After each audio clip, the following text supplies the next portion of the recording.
බලන්න මේක දන්නවද කියලා. දැන් ඉතින් සෝෂල් මීඩියා තාක්ෂණය ෆෝන් එක මේ දේවල් තියනවා කියන්නේ ගොඩක් කට්ටිය දැන් ඉංග්‍රීසි දන්නවා. මේවා රොකට් සයන්ස් නෙමෙයි.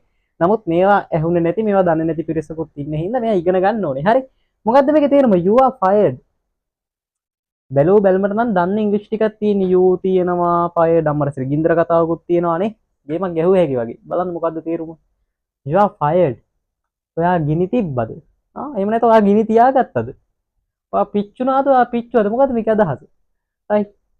දැන් හිතන්නකෝ ඔයා ඔෆිස් එකේ ඉන්නකොට ඔයා ඔෆිස් එකේ ඉන්නකොට ඔයාගේ බොස් ඇවිල්ලා එක පාටම කියනවා සේපාලි you are fired. මෙන්න මෙහෙම කියනවා. කොහොම කිව්වොත් ඇත්තටම ඉතින් ඔයාට ගිනි තියා ගන්න තමයි වෙන්නේ. මොකද මේකේ තේරුම තමයි ඔයාව ජොබ් එකෙන් අයින් කරා. ඔයාව ජොබ් එකෙන් අස් කරා. ගෞරවයෙන් බුදු සරණයි අපිට ආව එපා. ඔයාව ජොබ් එකෙන් අයින් කරා. you are fired. හරි. දැන් මෙන්න මෙහෙම සේපාලි මේ හොඳට වැඩ කරන් ඉන්නකොට සේපාලිට බොස් ඇවිල්ලා කියන you are fired. මෙන්න මේ වෙලාවේ සේපාලිගේ අර අදහස් වලින් අර සුරංගනාවියක් වගේ අදහස නෙමෙයි අර දුෂ්ට අදහසින් හිතට දෙනවා මෙන්න මෙහෙම අදහසක්. ඒකත් එහෙමද? අපි බලමුකෝ ලොක්කෝ කියලා යට හිතෙන් හිතනවා. හැබැයි ඕක කටින් වචන වලින් කියන්න විදිහක් නෑ. සේපාලි ඉංග්‍රීසි වලින් ඕක කියන්න දන්නේ නෑ. දැන් බොස් ඇවිල්ලා මේක ඉංග්‍රීසි වලින් කිව්වේ you are fired කියලා. සේපාලිට ඉතින් ලැජ්ජ නැතුව සිංහලෙන් කියන්න බෑනේ. ඒකත් එහෙමද අපි බලාගමුකෝ ලොක්කෝ කියලා කියන්න බෑනේ.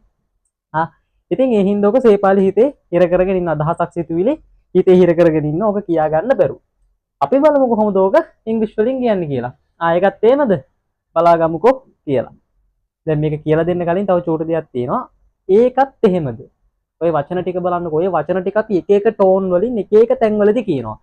මුලින්ම නිකන් ගේමට වගේ නේ ඇරියස් එකට වගේ අපි කියනවානේ. ඒකත් එහෙමද? බලාගමුකෝ. දැන් එහෙම ඒ ටෝන් එකෙන් කියනවා. ඊළඟට දුක් මුසු ඛේදනීය විදිහට ඕක කියනවා. දැන් හිතන්න කවුරු හරි කෙනෙක් එනකම් බලන් හිටියා.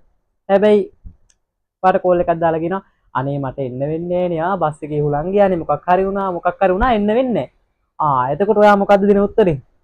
ඒකත් එහෙමද? ඒකත් එහෙමද? අපි බතුත් තීව අපි පපඩනුත් බැද්දා. එන්නේ නැද්ද? ඒකත් එහෙමද? ඔන්න ඔය විදිහට ඔක දුකෙනුත් අහනවා. තව ඔය විදිහක් තමයි ඕක මේ නිකන් සතුටිනුත් අහනවා නිකන් අර hina වෙලා නේද නිකන් යාළුවන්ගෙන් එහෙම නම්මට තරියා ඒකත් එහෙමද? හරි බලමුකෝ. hina වෙලා එහෙමත් අහනවා. දැන් මේ ඒකත් එහෙමද කියන වචන වෙනස් වුන්නේ නෑනේ. අහන ටෝන් එක තමයි වෙනස් වුනේ. හරි. ඉතින් ඕකත් ඔළුවේ තියාගන්න ඕනේ. දැන් අපි බලමු කොහොමද ඕක ඉංග්‍රීසි වලින් අහන්නේ කියලා. ඒකත් එහෙමද?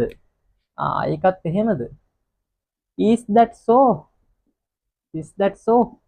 එතන it පාවිච්චි කරන්න පුළුවන්. නමුත් කතාවේදී එදිනදා කතා බහේදී that පාවිච්චි කරන්න. it ගත්තාම ගොඩාක් formal. හරි. එහෙනම් මේ විදිහට පාවිච්චි කරන්න. is that so? ඒකත් එහෙමද? is that so? ඒකත් එහෙමද? මේක නෙමෙයි එකම ක්‍රමය. හොඳේ. තව ක්‍රම තියෙනවා. ඒ වුණාට මේක ප්‍රසිද්ධයි සහ මේක ලේසි. is that so? ඒකත් එහෙමද? හරි අපි බලාගමුකෝ. කොහොමද ඕක ඉංග්‍රීසි වලින් කියන්නේ? හරි අපි බලාගමුකෝ.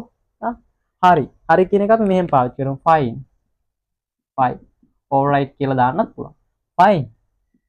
we will කියන එක මම කෙටි කරනවා. මෙන්න මෙහෙම will see about it.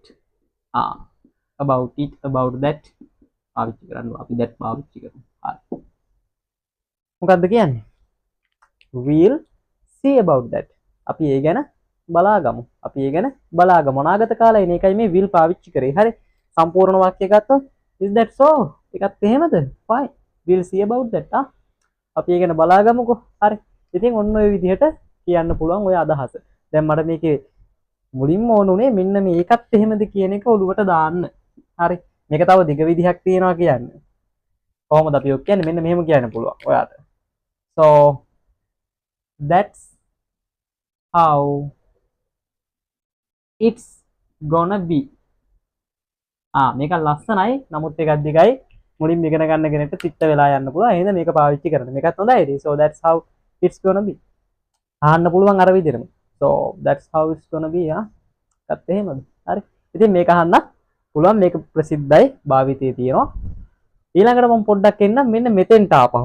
මේ you are fired කියන තැනට. හරිද? ඕක ඉඩියම් එකක් නේ. ඕක ඇමරිකන් ඉංග්‍රීසි වලින් තමයි ප්‍රසිද්ධ උනේ. මට මතක විදිහට ඕක ටීවී මම දන්න විදිහට හරි ටීවී ප්‍රෝග්‍රෑම්ස් වලින් තමයි ඕක ගොඩාක් ප්‍රසිද්ධියට පත් කරේ. මේ වෙද්දි කිසිම ભેදයක් නැතුව ඔක්කොම පාවිච්චි කරනවා. ගොඩක් අය දන්නවා. ඉතින් මේක මේ ටිකක් බ්‍රිටිෂ් පැත්තට බර ඉඩියම් එකක් විදිහට වාර කරනවා. you are sacked. ඔයාව අස් කරා ජොබ් එකෙන් අයින් කරා කියන එක කියන්න පුළුවන්. you are සැක් කියලා පාවිච්චි කරන්නත් පුළුවන්. ඉතින්